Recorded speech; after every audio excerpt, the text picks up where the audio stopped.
আসসালামু আলাইকুম ওরহমতুল্লাহি বারাকাতু। হে আমার যুবক ভাইরা, মুসলমান ভাইরা, আজকে যে গরম হচ্ছে, সেই গরম কেন হচ্ছে জানেন? এবং সেই গরমের পেছনে কারা আছে জানেন? সেই গরমের পেছনে আমরা আছি। কেননা আমরা আজকে কত গাছের পর গাছ কাটতেই থাকছি ভাইয়া। এত যদি গাছ কাটি তাহলে আমাদের বেঁচে থাকাই মুশকিল হবে।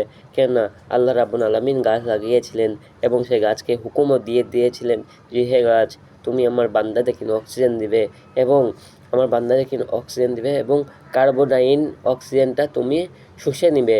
ভাইয়া, আল্লাহ রাব্বুল আলামিন তো গাছকে হুকুম দিয়েছিলেন, কিন্তু সেই গাছ আজকে আমরা কেটে ফেলছি। আমাদের ভিতরে একটু মনুষ্যত্ব নাই। আমরা নিজেদের জীবনকে নিজেরাই বিপন্ন ফেলছি, নিজেদের জীবনকে নিজেরাই বিক্রি করে দিচ্ছি। ভাইয়া, আমরা যদি আজকে সতর্ক হতাম, যদি কোরআন হাদিসের কথা শুনতাম, যদি আল্লাহর কথা শুনতাম, ভাইয়া এ দিন দেখতে হতো না, এরকম গরমের শিকার হতে হতো না ভাইয়া।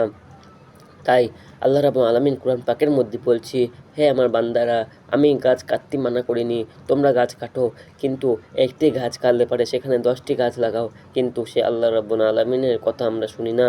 আল্লাহ রাব্বুল আলামিন আরও বলছে, হে বান্দা, হে মানব জাতি, আমি পৃথিবীর মধ্যে যা কিছুই সৃষ্টি করেছি তোমাদের ভালোর জন্যই করেছি। মানে আল্লাহ রাব্বুল আলামিন কোরআন পাকের মধ্যে বলছি, হে আমার বান্দারা, তোমরা যা কিছু দেখছো সব কিছু তোমাদের ভালোর জন্যই আমি সৃষ্টি করেছি। আজকে আমরা পাথর পর্যন্ত কেটে ফেলছি, যে পাথর আল্লাহ রাব্বুল আলামিন সৃষ্টি করেছিলেন কেন? পৃথিবী যখন সৃষ্টি করেছেন, পৃথিবী কাঁপাকাঁপি করছে, আল্লাহ রাব্বুল আলামিন পাহাড়কে সৃষ্টি করছে। ভাইয়া, আজকে সে পাহাড়কে আমরা কেটে ফেলছি, এটি তো ঠিক নয়। আপনারা এই গুরুত্বপূর্ণ মেসেজটি এতটা পরিমাণে শেয়ার করেন, যাতে যারা গাছ কাটছি আর যারা কাটে না তারাও যেন গাছ লাগায়, এবং যারা কাটছে তারা যেন একটু গাছ কাটিয়ে এবং 10টি গাছ যেন সেখানে লাগায়।